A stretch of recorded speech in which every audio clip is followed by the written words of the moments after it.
This Goku action figure is nearly perfect. But that didn't stop me from buying upgrades for it. The question is, was it really necessary?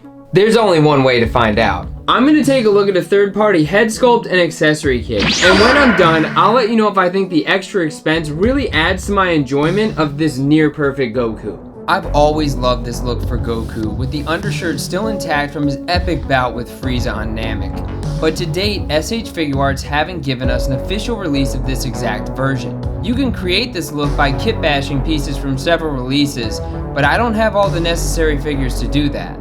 I do have the Super Saiyan Awakening Goku that has a tattered undershirt on it. I believe this came out back in 2015, and in my opinion, it's starting to look a little bit dated, especially the head sculpt. It also uses the old 2.0 body, not the new and improved 3.0 body on the super bulky, legendary Super Saiyan Goku. And like I said, I want a version of Goku that has the full undershirt on it. That's where this Air Studios Dragon Ball Z accessory kit comes in. I purchased this on AliExpress for just under $27 shipped. I'm not exactly sure what this is made of. It's some kind of rubbery material that is like a harder kind of material, and it's going to be form fitted to the Goku figure, so that means that it's going to restrict his ab articulation. And from what I understand, it's not exactly the easiest thing to get onto the figure. Because of that, I'm gonna unbox my second copy of the legendary Super Saiyan figure, which I had planned to keep in the box, and have that serve as my modified Goku. Unfortunately, the accessory kit does not come with any instructions. It arrived from AliExpress like this in a plastic bag. But the original listing that I used to purchase this kit did have some loose steps laid out. So I'm gonna try to figure this out based on that. To make sure that I don't break this thing, I'm gonna be heating it up with my wife's hairdryer as I disassemble it. This is her backup hairdryer. I'm no fool. I already did an extended unboxing of this figure in another video, which you can watch on my channel now. Once this Goku was free from his plastic prison, I got him set up for the modifications. The first thing to do was pop the head off of the figure, which really didn't take all that much effort and didn't require any heat. But to be safe, I applied some heat to the torso before popping it off of the legs. I made sure to be as careful as possible doing this part. I turned back to the hairdryer for the right arm, heating that up as best I could before going ahead and popping that off. Then I did the same exact thing on the left side, being careful as well on this side. The shirt for this is pretty rigid, so in order to loosen it up, I applied some heat with the hairdryer and then tried to finagle it as best as I could onto the torso piece. I have to say, this took some doing. It honestly wasn't the easiest process for somebody with very little experience doing figure modifications as basic as even this.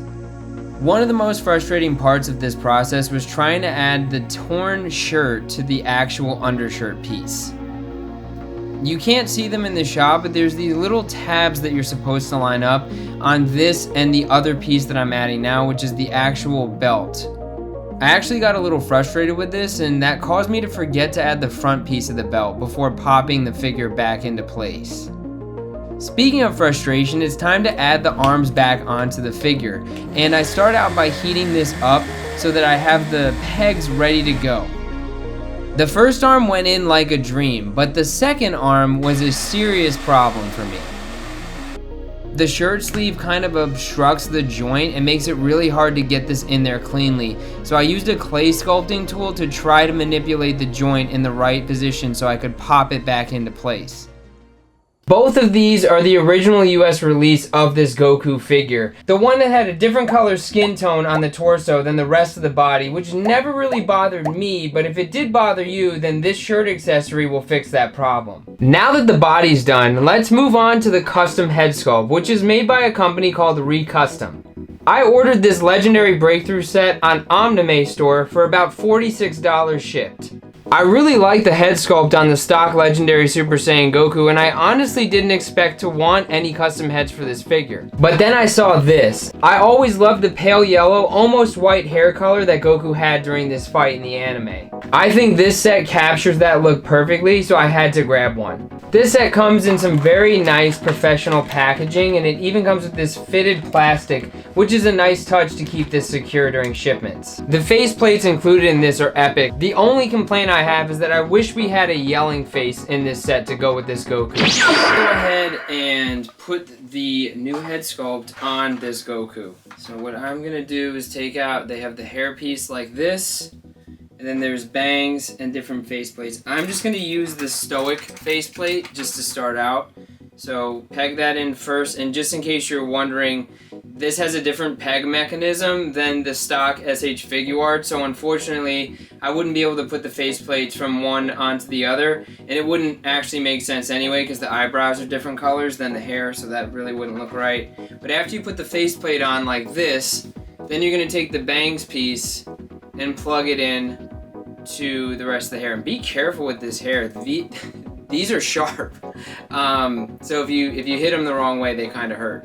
So there's our new Goku faceplate, our new Goku head that we're going to put on the figure. So it comes with this little neck peg that seems way too small to fit on the stock neck. But I think if you heat it up, it pops on, because if you try to just take the regular head and put it on there, it will sit on there, but it doesn't actually pop in.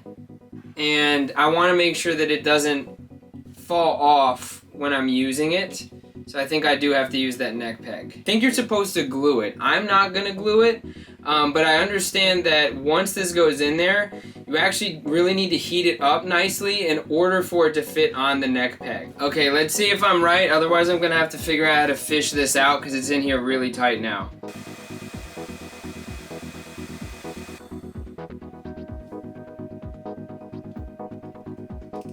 Yeah, I didn't hear any popping or clicking in, but it appears that I've successfully put the new head sculpt on the Goku. And man, this looks awesome to me. I can't believe it.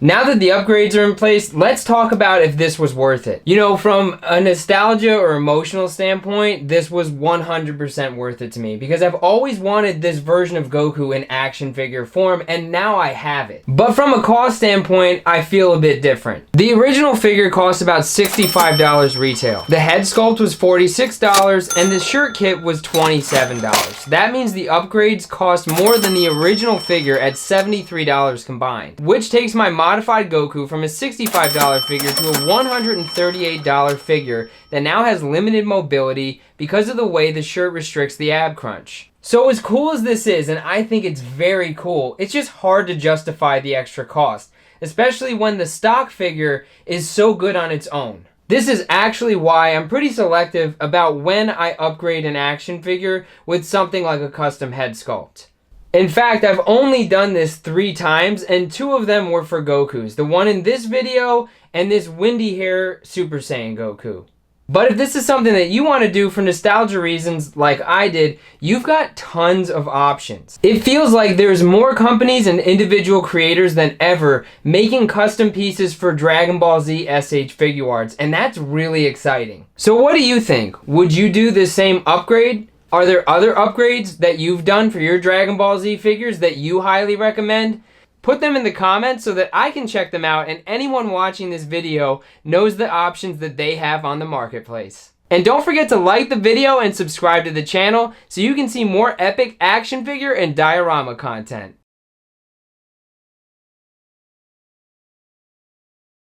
Vasco Toys. Action figure, dioramas, and props.